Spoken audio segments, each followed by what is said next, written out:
cheer from the volunteers on the count of three. 1, 2, 3.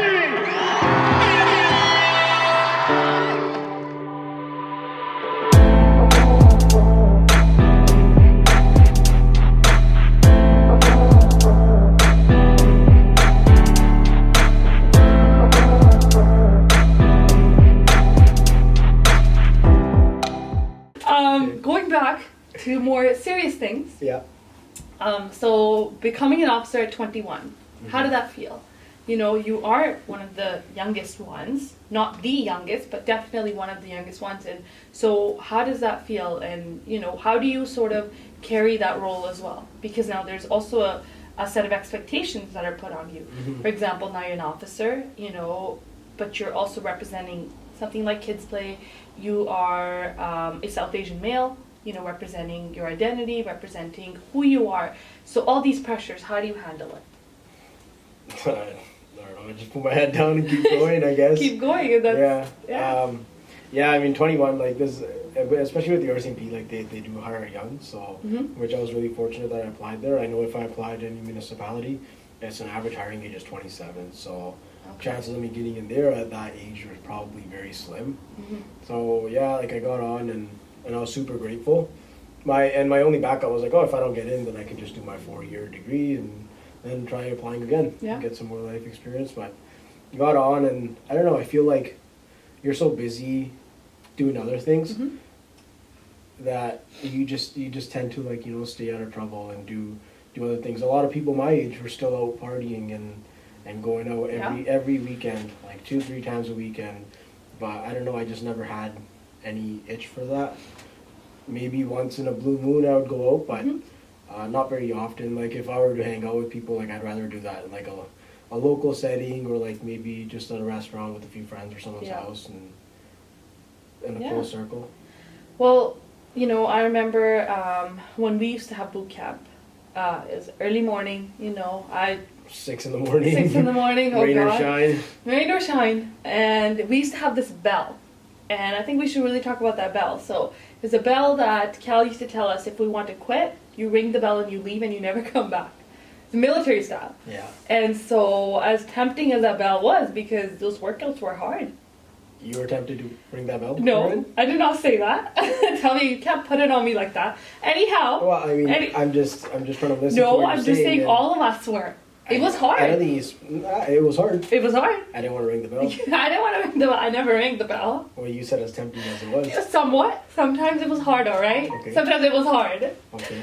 We weren't all wanting to become police officers at that young age, so some of us were a little bit less motivated. Okay. But I remember you used to wear this crazy mask. I thought you were crazy. wearing this mask and wanting to just run, not be like, I'm not even wearing one and I can barely run.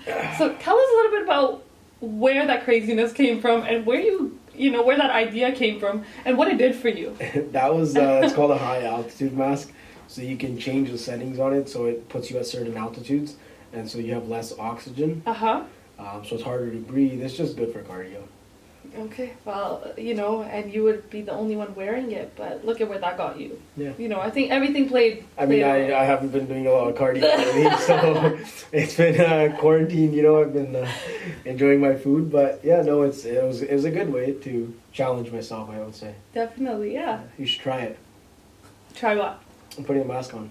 No, thank you. No? I'm okay with just cardio.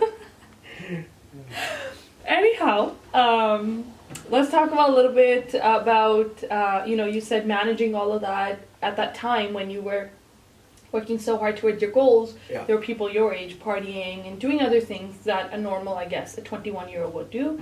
But the difference is that you are now in a position where you can go out, you can have these dinners, you can spend time with friends, but at the same time, you have a higher social responsibility in a sense to give back. Yeah, and, for sure. And you recognize that. And so what do you think you would tell a 21-year-old right now or someone in high school? Because a lot of kids that volunteer with us want to become police officers. So don't get me wrong, I think going out is hugely important. Like there should be a balance. You can't just be, work, you'll burn yourself out. You're not gonna, You know, you're not going to build those social skills. You're not going to get the life experience. You're not going to meet new people. Mm-hmm. Because high school is totally something else. And then I don't think I talked to many people from my high school. Maybe like 6 or 7. That's it. All my friends are from like after high school. Yeah. Just completely different friend circles, right?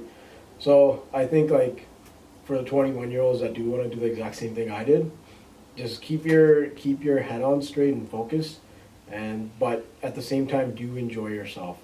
Just because you're trying to be an officer doesn't mean that you can't go out at all. Of course. Right? There's got to be that balance. But you have to understand, Yeah. you know, where do you draw that line? Yeah, you have that responsibility. You gotta know what you're trying to achieve and what your goals are, Mm-hmm. and you should work toward those. But at the same time, enjoy your life. Of course, yeah. Don't forget your goal, Yeah. but at the You're same not time... you're not gonna be 21 again, right?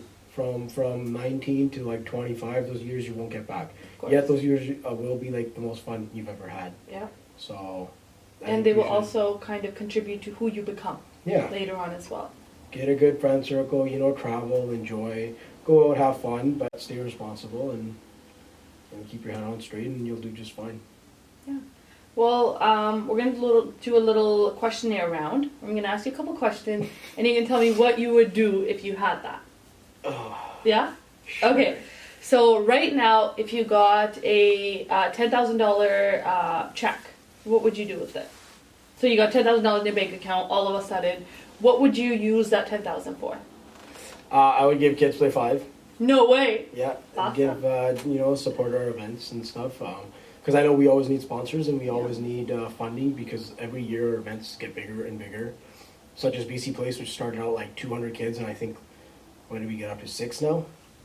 We are over 1,000 kids and over Oh, 200 there you volunteers. go. Yeah, of over course. 1,000 it's been kids, growing. and you know, like we're funding all this stuff, and it gets very costly, especially just renting BC Place alone, Yeah. and then to open the roof, like it's very Everything expensive. adds up. Yeah, I remember Like, we it's wanted to do that, but we thousands, so- couldn't. Yeah. And because we had to save, yeah. For sure. And then I would probably give some money to my parents and just help with the household, right? I still live at home, and everyone still has mortgages and people still have bills to pay, so I'd have my parents drop the mortgage a little bit. Yeah, So, yeah. that's very cool. When are you getting married? What? I don't know. Not This is anytime- not from me. These not are any- questions from not the entire anytime, team. Not anytime soon. Not anytime soon? Yeah, I mean, you find That's a bummer. someone, Uh-huh. you get married, but I'm not just gonna marry someone because I'm 25 or 24. Like, Oh, I didn't say that. I I'm just said too when are you young. getting married? I think I'm a little too young. You think you're a little too young? Yeah. Okay. I mean, if I find someone and I think that's a person, I will. Okay. But until then, no. Like Yeah. I could be 30, I could be 32, Of course. I could be 20. Age is just a number. What about you, Karen? I'm the one asking questions. I understand that, but we're gonna flip that role. All right. Taking over to the... I don't know. What about you? Just like you, whenever I'm ready. Whenever I'm ready. Okay, We want to cut that out, but we're not cutting that out. yes, we are. Manmeet's gonna leave that. There you go. So he's saying Oh, I no. hate you. He's saying no. Okay, next question. Okay. What is your most favorite tournament of the year? Or most favorite program of the year? I'd say BC Place. Yeah? Yeah. It's very special It's to us. nice because, I've had the opportunity to go from work.